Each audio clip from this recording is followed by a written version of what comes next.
Hey guys, welcome back once again. Hope everybody's having a great weekend. I thought while I had some time this weekend, I would throw up another video, and this is the one that I kind of been wanting to do for a while.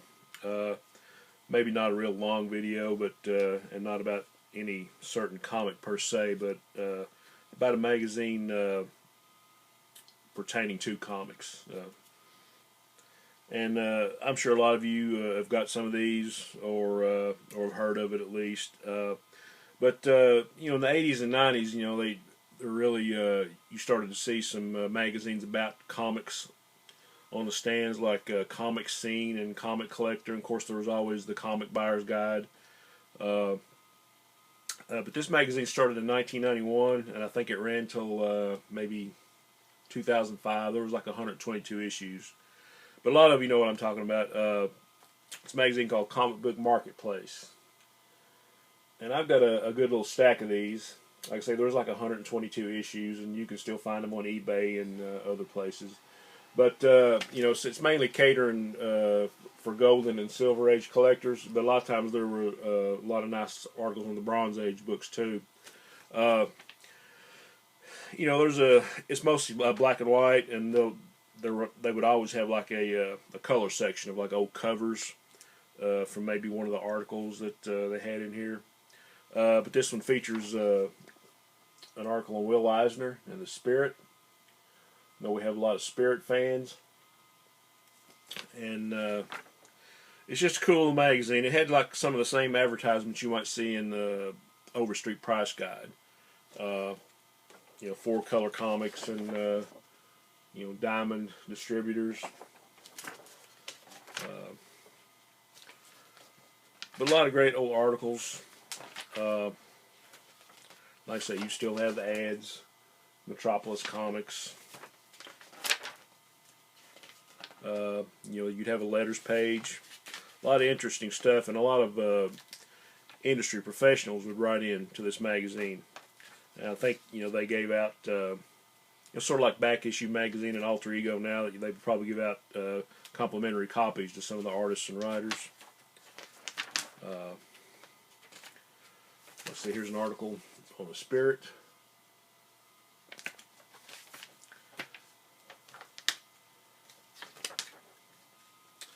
Some cool covers.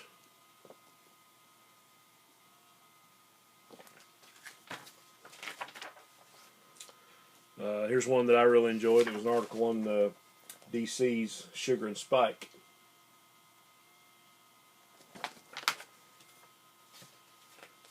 DC's most underrated title. Well, that's probably up for debate. But like I say, some good articles. A lot of times they'd have a checklist of the appearances.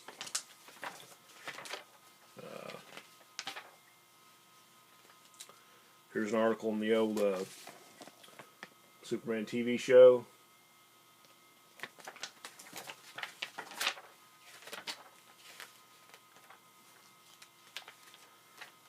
And I think the little guy that played the Mole Man, his name was Jerry Marin. Of course, he was a little person, and he was in a lot of stuff, as you can see. My favorite, obviously, was from the Planet of the Apes film.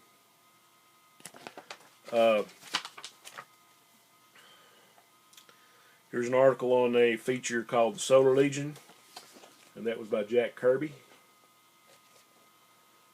Another great article. Here's another Will Eisner article.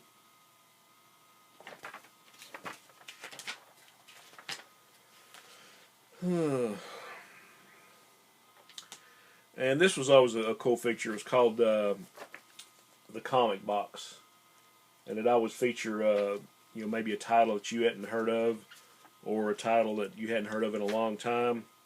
This was an article on a title called Superworld Comics. I'm not sure who published this.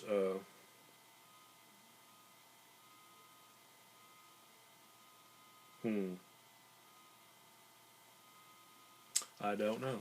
I'd have to read the article again. But anyway, it always, like I said, always has a color section featuring some great old quality and fiction house stuff.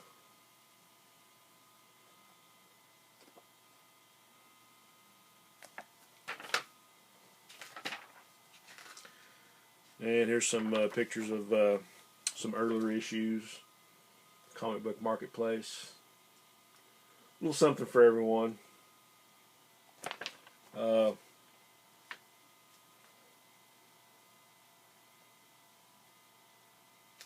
Yeah, just some really good stuff. There's some more color galleries. A lot of great silver and bronze classics right there.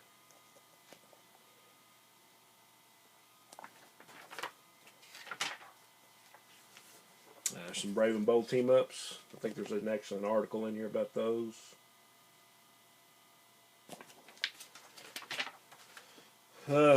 All kinds of advertisements for Mylar and time locks and boxes and boards and bags.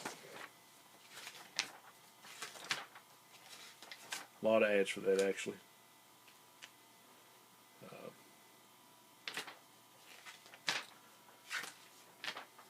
So it's got a big long article on Will Eisner. Here's a nice article on Marvel Comics, from silver to bronze.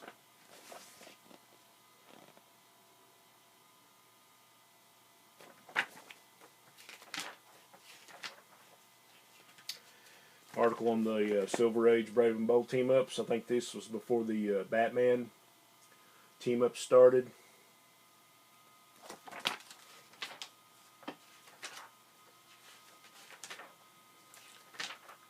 And just a lot of great stuff. Anybody that's interested, this is issue number 38. If you want to try to find that one. Got a couple more I want to show.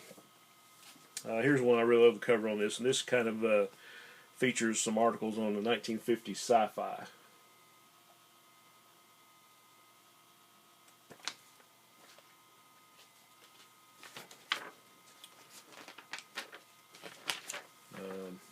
Got an article on Adam Strange, Ventures into Weird Worlds.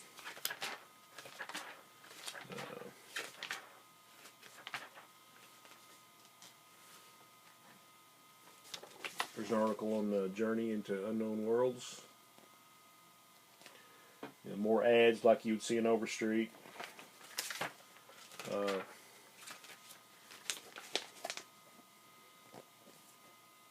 Some more classic 1950s sci-fi.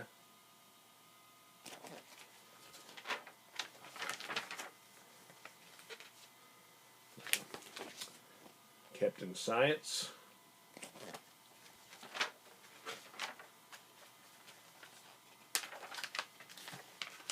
Just a lot of really interesting articles. There's articles on some animated Star Trek and Star Wars.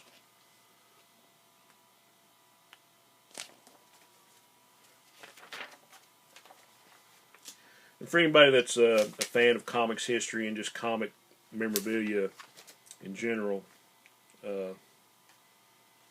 just a really cool book.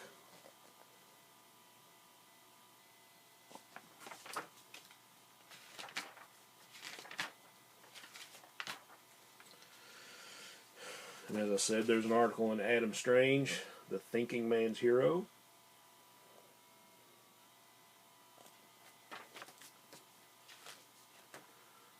And there's the first appearance, I think it's Showcase 17 maybe. I think that's right. Can't remember. But a lot of these old cool mystery and space covers.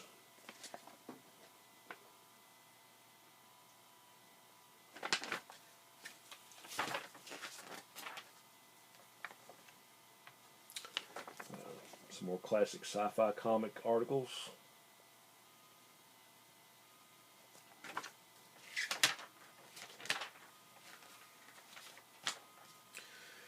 Even an article on some of the Walt Disney ducks in space.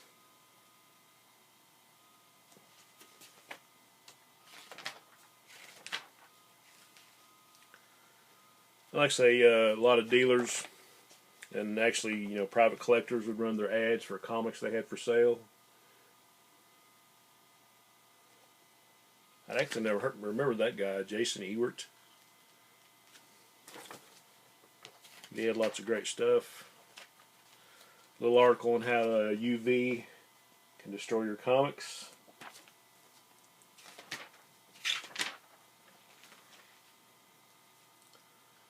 Some more classic DC sci-fi covers.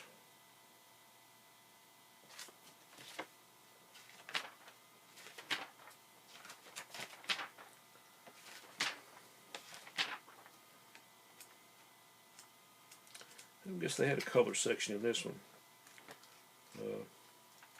Guess I just skimmed over it. Guess not, but nice little package. Okay, and the last one is the Comic Book Marketplace number 36. This last one, in case you're wondering, was 37. So we have 36, 37, and 38. I just pulled them off of a pile. Says a feature on Detective Dan, Comic History's Missing Link.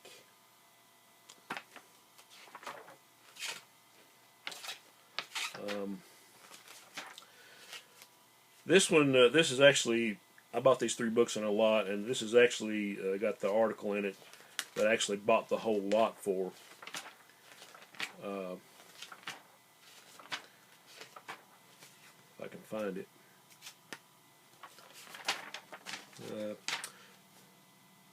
Got some more color galleries.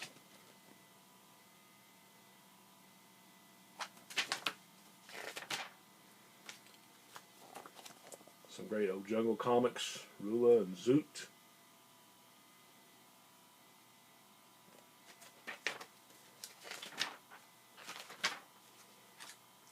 But actually, like I said, the reason I bought this was for the article.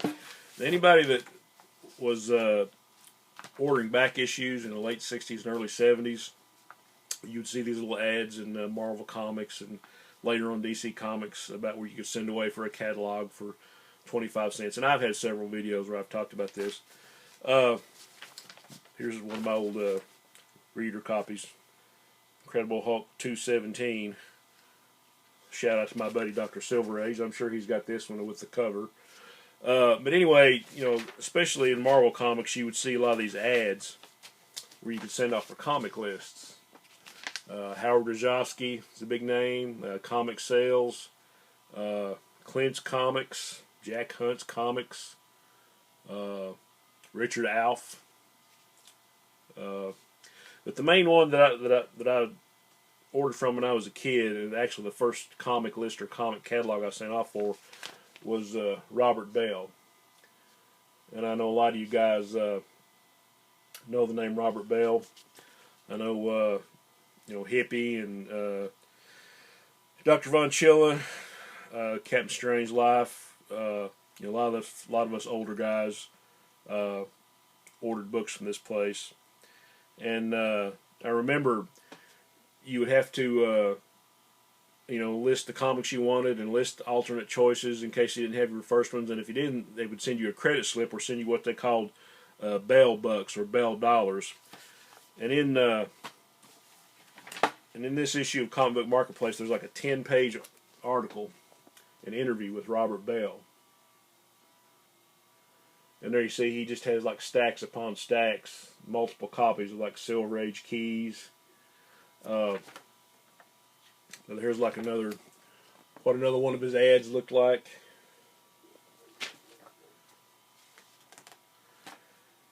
And here you had just like shelves. And I think a lot of the stuff that he first had was like pre-Hero Marvel. So all that old Atlas stuff, the Kirby and Ditko monster stories, the Journey into Mystery and Strange Tales and Tales to Astonish and Menace and all that kind of stuff. He had like just dozens, if not hundreds, of copies of this stuff, and said nobody was buying it. Nobody wanted it until, you know, people got into the Marvel age of comics. And this is, you know, and I was talking to my buddy Rod today, Dr. Silver Age, that in here he mentions he has like anywhere from, you know, 25 to 50 to like 200 copies of one book, and it might be like Fantastic Four #1 or Iron Man #1 or you know, and this is some of the prices he had. First appearance of Spider-Man from 1971, Amazing Fantasy 15, and #1 Spider-Man, $20, $20 in 1971. If you can believe that. And I know ETA Nick, he's shown some of Robert Bell's comic lists before, but it's just amazing. And you would have these this Bell money, like I mentioned before, and he would have pictures of himself and his wife and his kids. And this is what you would send in, you know, or he would give you, if you bought so many comics, he would give you this, like a credit slip, or, you know, use it like a gift certificate. Here's one with pictures of his kids on it. Just a really cool guy to deal with. And I bought a bunch of the Silver Age stuff I had and some of the early bronze from him. And here it says he had between 100 and 200 copies of Fantastic Four #1 over the years. And he was getting $1 to $2 a piece for them. And that's crazy. Said he had maybe 50 copies of Amazing Fantasy 15.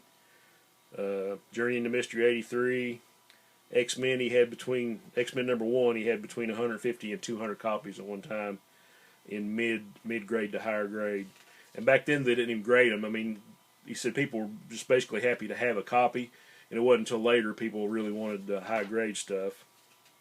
But here's another one of his lists. Avengers #1 for $9.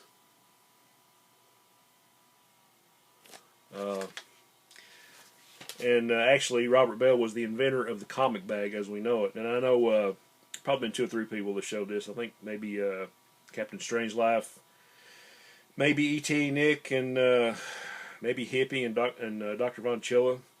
I know for sure Hans has shown a video where he still has some of Robert Bell's comic bags, and probably E.T.A. Nick too. I'm not sure, but yeah, he was actually the inventor of the comic bag. And it's just a great little article. You know, and you get comic bags like 100 for $3. Of course, now it's probably $7 or $8 for 100. But Marvel comic bags made especially for Marvel Comics. But just a great article, and I think probably. In the early 80s, he sold all of his stock to Gary Dolgoff, and I know a lot of you know that name, and have ordered from him like I have. But I think he sold like every bit of his stock to Dolgoff, and I think he went to Florida and became like a real estate guy or whatever. But just to really, you know, for people that remember Robert Bell and remember ordering from his catalogs, just a really, really neat article. So for you comic history buffs, there you are. Alright guys, for those of you that sat through that, I appreciate it, and I hope you enjoyed it as much as I did. And I will catch you soon with a 70s series of the week. Onward and upward.